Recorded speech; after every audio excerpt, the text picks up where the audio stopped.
FatDag is a Weight Watchers leader in Indianapolis, Indiana. However, the views and opinions expressed during this podcast are his own. They do not represent the views of Weight Watchers. And now, here's your host and wingman, FatDag. Cheers.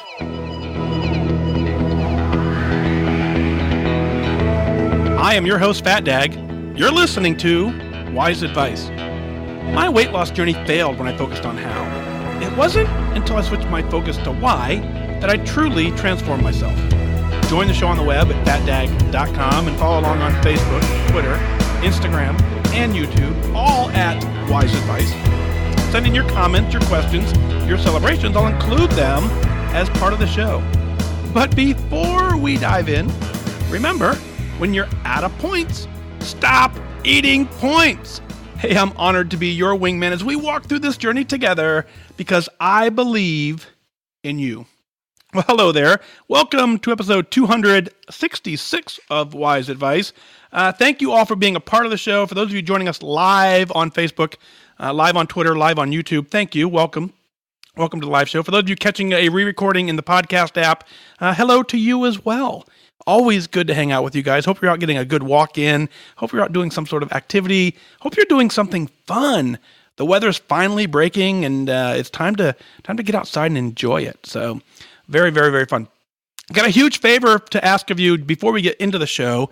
Every once in a while, I have the opportunity to present, opportunities to other sponsors and to other people who are interested in helping our community significantly. And so one of the things that they ask me all the time is, well, what is the audience makeup? And I say 100% awesome. And they want a little more detail than that. So in the bottom of this episode, there'll be a link for a survey. Nothing personal. We're not collecting any usernames, not email addresses, nothing like that. It's just a simple validation of, okay, who is listening to the show? What demographic? Is it male, female? Is it 10-year-old kids or is it 50-year-old people? You know, whatever that range is.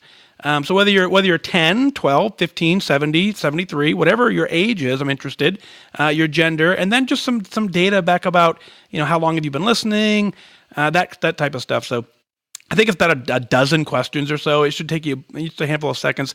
At the very bottom, you can type in whatever you want that you want me to know. And when I ever have the opportunity to share, interesting things from the listeners with the right audience, I will certainly share your comments with the data behind it. As you know, in every industry, data is what drives decisions. So I need that data. So if you could go at the end of the show, in the bottom of the show notes, there's a link for a survey. Click on that, complete the survey. And what I'm going to do is I ask you what major city you live near. So, if you live near Boston, if you live near Atlanta, if you live near Seattle, if you live near Minneapolis, wherever you live, what I'm going to do is after, about a week or so, I'm going to look at all the results and I'm going to pick the city with the most responses and I'm going to add that as a 2019 tour stop. So certainly you want to get in there and do that, and I will certainly keep you posted on that. So that's the game plan there. We had a quick little reschedule. Phoenix was supposed to be April 27th. I had a business trip come up that trumps that, so I will not be in Phoenix on the 27th. That email has already gone out. You should have gotten that in your inbox. But we will reschedule the Phoenix trip. I promise you that I will get to Phoenix in 2019. That is in the works, and so now planning a business trip, and then after that on to Tulsa to get Tulsa ready. So. Thanks for being here. Thanks for being a part of the community. Last but not least, before we get into the show, download the Wise Advice app from your app store, whether it be the Apple App Store or the Google Play Store. Download the app, leave a review so other people know that the app is the best way to hear the show. Of course, you can catch it in Spotify. You can catch it in iHeart.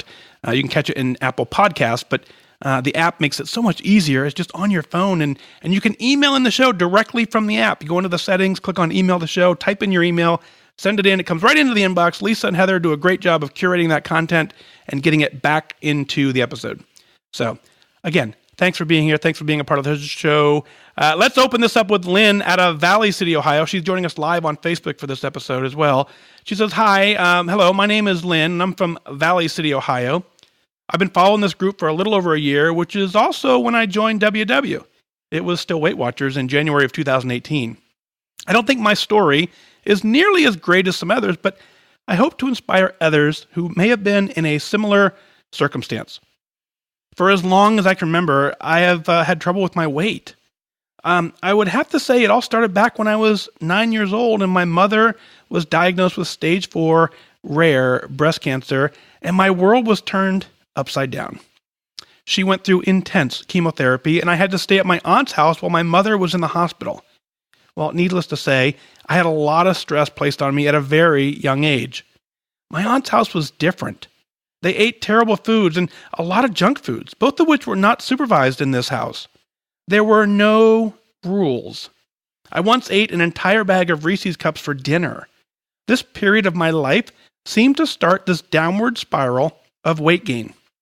Fast forward a bit, my mother pulled through and life went back to normal, but now I was way overweight for my age and my size. I wasn't allowed to do sports for various reasons, probably money or my mother's health. Therefore, the weight stayed on. It wasn't until about 8th grade when I joined gymnastics did I lose the weight. I felt great and strong, and things were positive for a while. Then came high school, and my weight got scary. I remember seeing my homecoming picture in a pretty dress, but I didn't see the skeleton in the picture. I thought I looked fat. Amazing how our own brains can skew our actual truth. The scary part was the way that I actually lost that much weight. I stopped eating. I would not eat breakfast. I would only eat fries for lunch, even if that, and some days I skipped lunch. I would only eat bagel bites for dinner and Gatorade. Even though I was so skinny, I still wasn't healthy. All through college was the same thing. I would only eat dinner. Then came junior and senior year. I struggled to keep the weight at bay. I would spend hours in the rec center only to then go to Wendy's and get junk. Needless to say, the weight started to build back on. Then in grad school, it got worse. Skip ahead 3 years later, I went to nursing school, which was the most stressful time of my life. I really gained. I had my first girl and gained more. I used pregnancy as an excuse to make it okay to eat. All day long, I would eat chips or any junk that I could get my hands on, even if I wasn't hungry. It got bad. I would look in the mirror, and this time I couldn't see how much weight I had actually gained. Again, my vision was warped by my own brain. My mother would tell me how much I gained, but I denied it. Then I had my second child and actually lost weight due to nausea and watching more of what I ate. Once she was one, the weight was put right back on and then some. Soon, I was 271 pounds at 5'3". Looking back now, I can't believe it. I could hardly walk upstairs or do any sort of physical activity. I was tired all the time, and I couldn't play with my kids. It was a depressing time. It also didn't help that my mother was diagnosed with cancer again, this time uterine. She chose not to do chemo this time and instead joined with hospice to lead her peacefully into the next life in 2016. 2 years later, some of my coworkers had joined WW and lost a lot of weight. I asked questions and watched what they ate. It intrigued me. Finally, I went home one day and said, you know what, why not? We got a nice discount through my employer, and I had nothing to lose but the weight that I had gained. It was time to do something for me. So I did online only for a year, and I lost 50 pounds. I hit a plateau bad. I didn't want to be discouraged and quit, so I decided to go pay a little extra and go to the workshops. So in January 2019, I started workshops. I love them. I can't believe I didn't start with them. The support is tremendous. After joining workshops, I now have lost 78 pounds. 78 pounds! Even saying that is surreal to me. I now work out 4+ days a week, even after work. I learned how to snowboard this year at the age of 34, and yes, it wasn't easy, but the challenge was awesome. A year ago, I would have never been able to do any of that. I can run around with my girls. This program has completely changed my lifestyle. For once in my life, I can actually tell when I'm hungry for substance and not just from boredom. I eat vegetables every day. I can't even eat the junk that I used to eat. I know what to do to keep my body healthy and happy, and I couldn't be happier. I thank God every day that I took a leap of faith and followed this group and many others to keep me on track. Without it, I don't know what would have happened. Lynn, I love your email. What an amazing journey you've had. And I certainly want to take a pause before I dig into the joy in your email and recognize your mom. And 2016, bless her heart, it sounds like, she was at the point where she said, okay, gone through that once, it was the right decision for her. So I can't even imagine the pain that comes with that. Recently we're going through something similar here, but you're directly connected. And so my heart breaks for you. And I just want to tell you that, from our community, from me, we're sorry for your loss. But we're also very, very, very proud of you. What you have done is incredible. Now, I always love that you can tell. Folks, listen, if you're listening to the show, right, you can tell when an email is going to be awesome when it starts like this.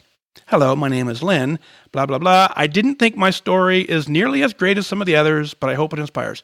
If you start your email with that, I almost always know it's going to be a doozy and it's going to be awesome. So that's the shirt. If you want your email read quickly, put that in the first sentence, and I go, yeah, let's just see where this goes. I promise you, it's going to be better than they anticipated. So, Lynn, you confirmed that hypothesis for me. Your email is fantastic because here's why it's fantastic. You have, since a very, very, very early age, stressed at 9 years old. I can't even imagine that level of stress thrown on a 9-year-old child. You handled it beautifully. You handled it the best that you could at the time that it was given to you. There's no shame in that. There's no guilt in that. You were in survival mode, and because you're 34 now, it means you survived. Congratulations on that, right? So an amazing job there, but from an early on age, you've had to deal with things that we shouldn't place on 9-year-old children. But you persevered and you continued on. And sure, absolutely, 8th grade, gymnastics come and then you go through a whole cycle of not eating properly. You have battled nutrition your entire life, whether it's either on the good side, the bad side. But what you have figured out is now at 34 years old, you're a rock star. At 34 years old, you're now understanding the true value of eating properly. And properly is defined by something nutritious, and you figured that part out. And I'm very, very excited that you figured it out at 34 years old. Raise your hand if you're listening right now and you wish that you figured this out at 34 years old, right? Only a handful of us have figured it out before then. The rest of us took us well into our 40s, well into our 50s, where we finally said, oh my God, I finally have this figured out. And so here it took me, mid-40s for me to go, okay, I think I can't eat crap anymore and I need to actually eat well. Boy, I would have loved to have had that mindset back at 30. Unfortunately, I didn't. So kudos to you for figuring that out early on. One of the things I want to address, though, is which I think is so true. It's how our brain does not allow us to see sometimes the truth, right? I remember actually had a phone call the other day with an individual, and I remember saying something along the lines of, even for me at 263.5 pounds, I kind of thought I looked good. I mean, really. And when I'd see a picture of me, I would just simply say, oh my God, that's such a terrible picture of me. I didn't actually make the correlation that it was me, right? I was like, oh, that's just a bad picture. I actually look good. I don't know why our brains do that. And same thing happens on the opposite side, right? We don't have the ability to truly see what the world sees when it comes to us.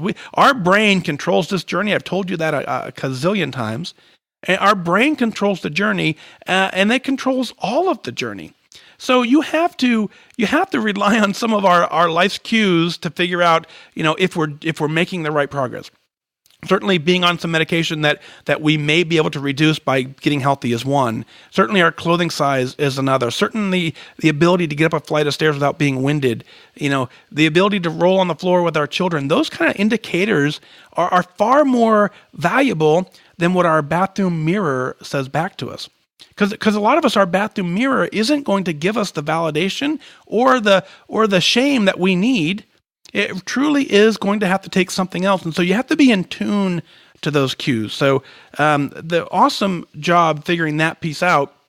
And now at the point, working out 4 days a week, even after work, learning how to snowboard, all that good stuff is now, those are things now that you want to cement in your journey. You want to write them down. And what happens for a lot of us is as we get older, we believe that we're supposed to become unhealthier, right? We're supposed to deteriorate with age, whatever that means, but we believe that. And so all of a sudden at 40, if you go from 34 to 40 and all of a sudden getting up a flight of stairs becomes difficult, a lot of us just simply attribute it to we're older. Well, in most cases, maybe, but in a lot of cases, really, it's probably no, we're not as in good a shape as we were at 34, but we can continue that. And so my hope for you, Lynn, is that you understand that you cement this day in your journey as I am doing this, this, this, and this. And when that no longer happens, I need to make adjustments and to get it. The program has completely changed your lifestyle. That's the intent. If you want to change your life, you actually have to change your life. It's that simple, right? You can't expect to get different results from doing things that you've been doing over and over and over again. You've heard the famous quote time and time and time and time again. If you want different results, you've got to do something different. If you want to change your life, you have to completely change your life. Lynn, you've done that. You now know how to keep your body healthy and happy. And you couldn't be happier. So here's the power in that statement. Is when suddenly things aren't going well. If that ever happens and you're not happy, simply know that you can make yourself happy by doing the things that you're doing now to keep yourself happy and healthy. So, congratulations on your 78-pound weight loss. Yeah, even saying it is surreal, but it's not surreal. It's actually real. You did this. You did this through hard work. You did this with a lot of things carrying around that you shouldn't have to carry around, but you still were able to get it done. You did it by watching someone and being inspired by someone who had success, and you became intrigued, and you said, I want some of that success too. If they can do it, I can do it, and you've gone out and you've proven it, and now, right now, someone else is listening going, well, heck, if Lynn did it, then I can do it. And that is why your email is a home run in my book, and you started off beautifully. You set me up saying, I bet this won't resonate. It certainly did. Lynn, congratulations. 34 years old. Your whole life is in front of you, and it's a whole happy, healthy life. Man, if only. And I'm not one of those people that says, I wish I could, right? I believe I'm exactly where I'm supposed to be based on the decisions I made to get here. I get all that, so I wouldn't change a thing about my journey. However, to some extent, right? I wish I would have figured this out earlier. So Lynn, again, thanks for that. And if you're listening and you're, 34 years old and that age, you got this. You got it figured out early. Congratulations. So keep up the amazing work. So awesome job. Next email comes in out of Watsonville, California, and it's Jane. Jane writes in, says, hey, Mike, just checking in. I've had to miss a few live episodes due to my workshops on Monday night and family dinner on Thursday, but I had some thoughts this week I wanted to run by you and possibly the wingman. As I've said a million times, I'm going to be 65. I repeat this because basically I can't believe it. I mean, where have all the years gone? And I actually still feel 25. I realized I've been a WW member off and on longer than some of my family have lived. I started when I was 16 and I'm still here. It's home to me. Even with all the changes over the years, I guess that's maybe why I can't get the thought of being satisfied with the number on the scale in my head. Years and years of diet mentality, which is why I'm so happy about the direction of WW, the mindset piece, and of course, your podcast. I've proven to myself that I can still walk on the treadmill at 3.5 miles an hour or a stationary bike at level 3 for at least 30 minutes. I love to swim and I can do push-ups, planks, etc. So now, this is where your advice comes into play. For some ridiculous reason, the other day I looked at my BMI. It said I'm obese. And I'd have to lose 30-ish pounds to be in the healthy range. Seriously, I'd wear a size 2. I can do all of that exercise. I eat healthy. I wear a size 12 pant and a medium to large top. My recent blood work came back the best ever. Then the wheel in my head starts. Yes, I want to lose 10 to 15 pounds, but will I ever be satisfied? If I looked at the BMI, if I did lose 15 pounds, it wouldn't be enough. And can I keep it at that number? I remember what you said about the number on the scale. I'm thinking I need to apply the same thought process with BMI, or am I just in denial? Any thoughts? Thanks. Enjoy your day, Jane. Jane, congratulations on being 25 years old. That's an amazing accomplishment. At 65, feeling like you're 25, isn't that victory? I mean, I could end my commentary on your email just on that note alone. You're 65 and you feel like you're 25. Who cares about the rest, right? So let's talk about it though, because I understand where you're coming from. And so here's where I want to go. I want to take the first obvious question that you threw out there is does your BMI come into play? Kinda, but no. So BMI is a screening tool generally used, and I'm not a BMI expert, but here's my opinion, and that's why you come here, right? And so generally speaking, the BMI is used to take groups of people and to categorize them quickly so that we can figure out what next level they need for care. So in theory, what you should do with the BMI chart is you take a bunch of people, you screen them, and you put them in categories of BMI, and then individually you address the person and go, okay, yeah, you may have a BMI of this, but no big deal. But it's a screening tool, not an individual data tool. So one of the things I love to do, and I encourage you all to do this, go to a professional sporting event, particularly a basketball game. Because basketball, they like to tell you how tall everybody is, right? Or watch a football game and watch any professional event, right? And so I go to the Indianapolis or the Indiana Pacers game on occasion. I look at the program and it shows me how tall everyone is and how much they all weigh. When you compute those, I can't remember ever seeing one who was a normal BMI. Many of them were overweight and some of them were obese. Professional athletes, basketball players, they spend the entire day running up and down the court, right? I guarantee you there isn't a basketball player in the NBA today that I could outperform fitness-wise. They're all amazing athletes, and some of them have a BMI that's obese. Okay. You think they care? No. Because you think every day or every so often they get a medical physical to check on their health? Yes. Right? So what's important here? What's important is you understand that it's a data set. It's one little piece of data in your journey. If you're happy in your size 12, your medium to large top, your blood work is the best ever at 65 years old, who cares? Right? You're at the gym, you're running on a treadmill, you're walking on the treadmill, you're doing the stationary bike. You love to swim and do push-ups.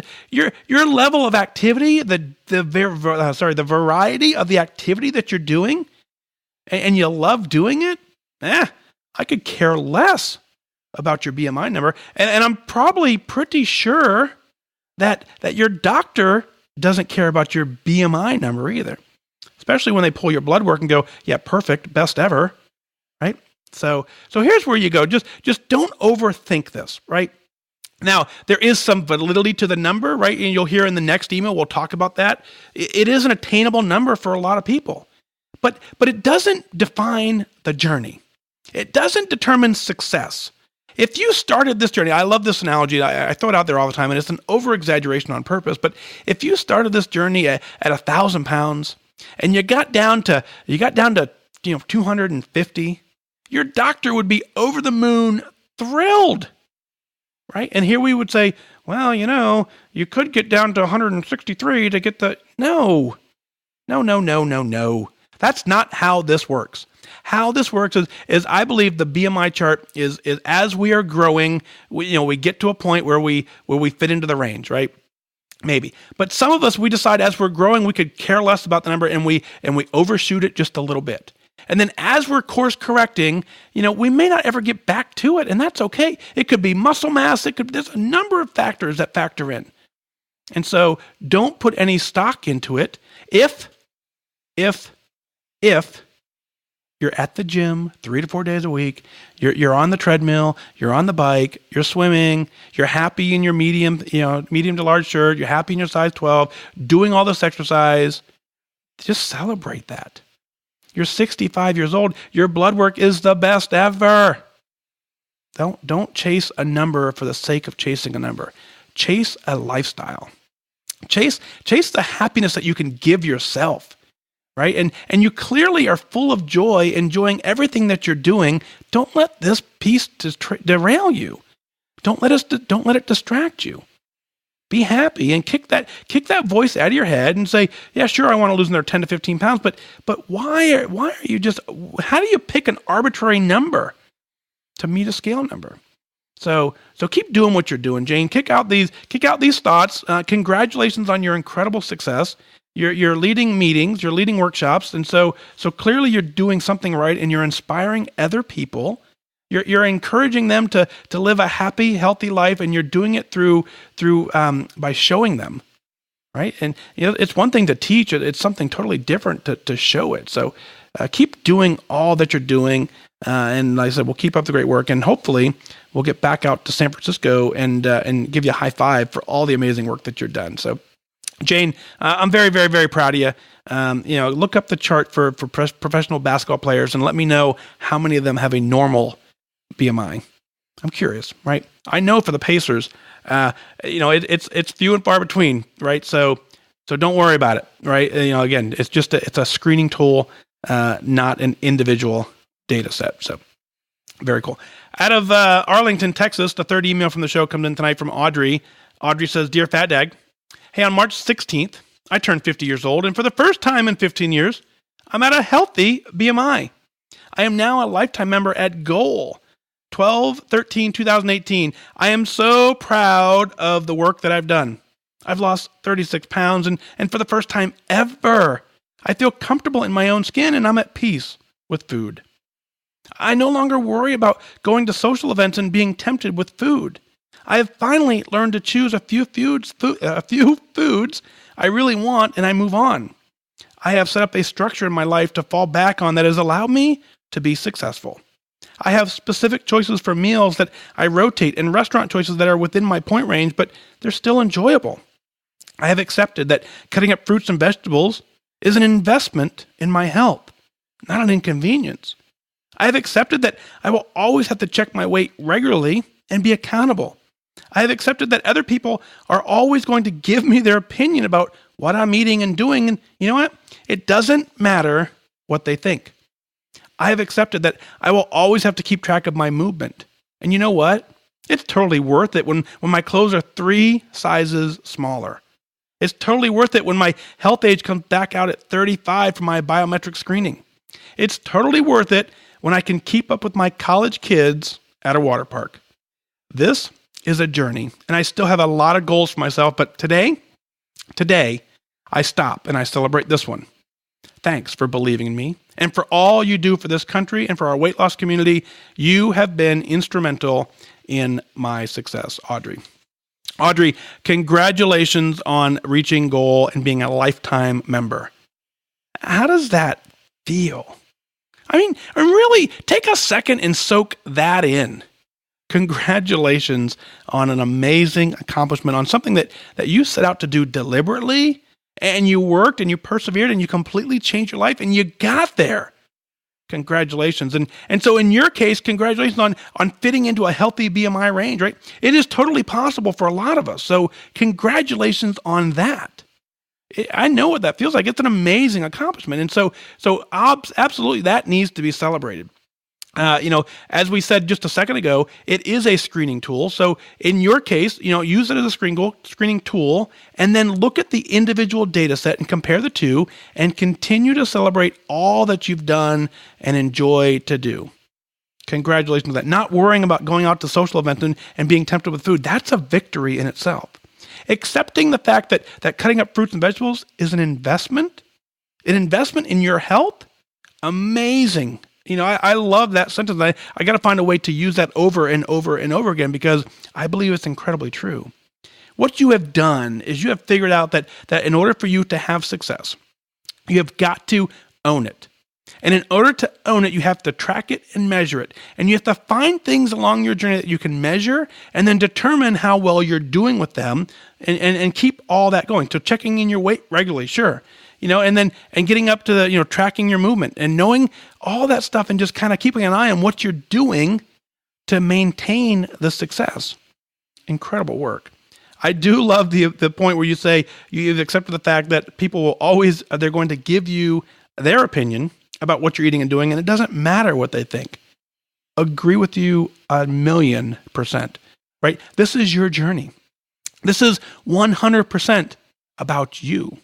And so if you've done it for you, then it's a lot easier to maintain for you because as you start getting opinions and as you start getting advice, right, it gets to the point where you're like, okay, well, I wasn't doing it for you. I was doing it for my own success and I'm happy where I'm at. So it becomes a little easier to push out that negativity and the voices that maybe are trying to be helpful, but just don't come across the way that we need to be helped. So excellent job there. Excellent job on owning your journey. March 6th was your birthday, 50 years old, and really rocking the lifetime at goal. And in your case, a healthy, happy BMI. How cool is that? I want you to take a moment and I want you to write down what you did in the email, but I want you to write it down a little different to you. I want you to write down how you feel. Like truly, spend some time documenting it to yourself. Don't send it to me unless you really, really want to, but I want you to document to yourself how you truly feel, how proud of you are, and what it feels like, so that you can read that every day and say, yeah, this is still true. This is still true. I'm still rocking this, right? And your biometric age coming back at 35 years old, awesome job. So yes, the best part of your email, though, comes at the very end. The best part of your email comes in when you say, this is a journey, and I still have a lot of goals for myself.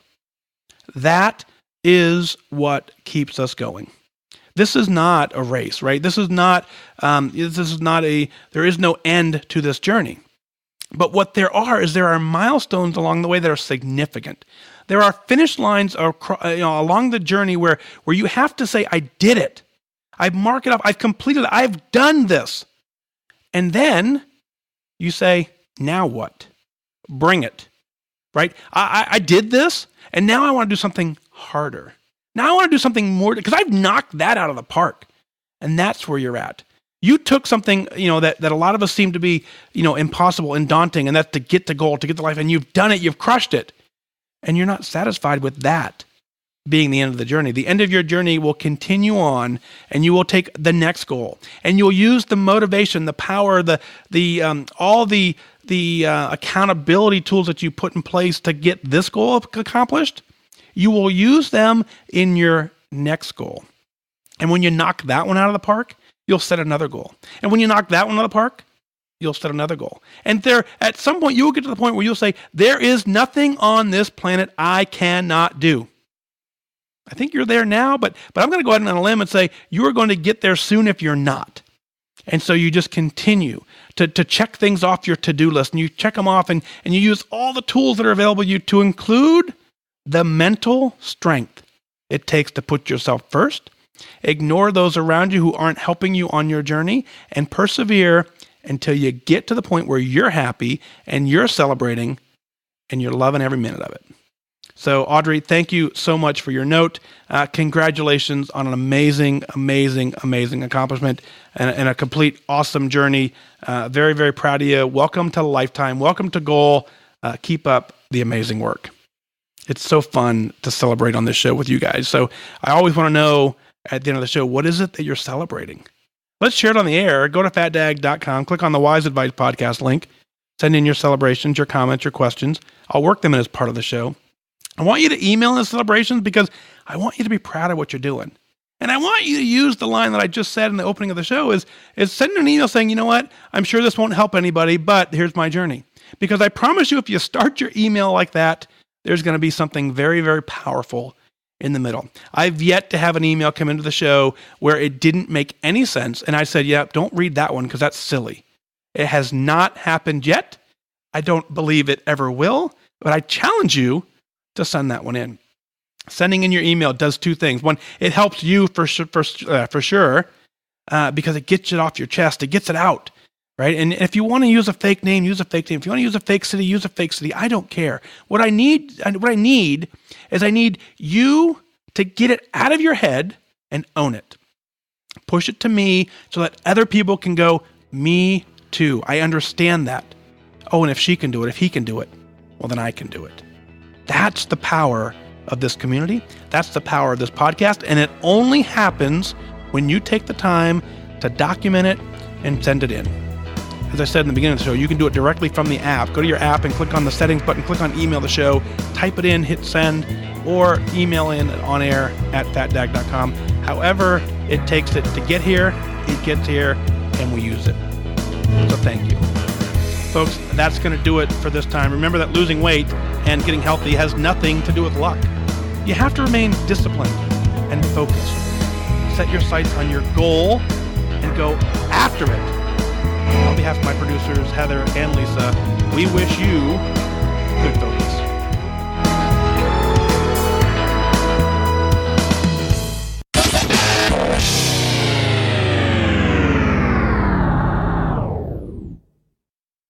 Thank you for listening to the Wise Advice Podcast. Did you know for as little as $1 a month, you can take the next step as a wingman and support the show?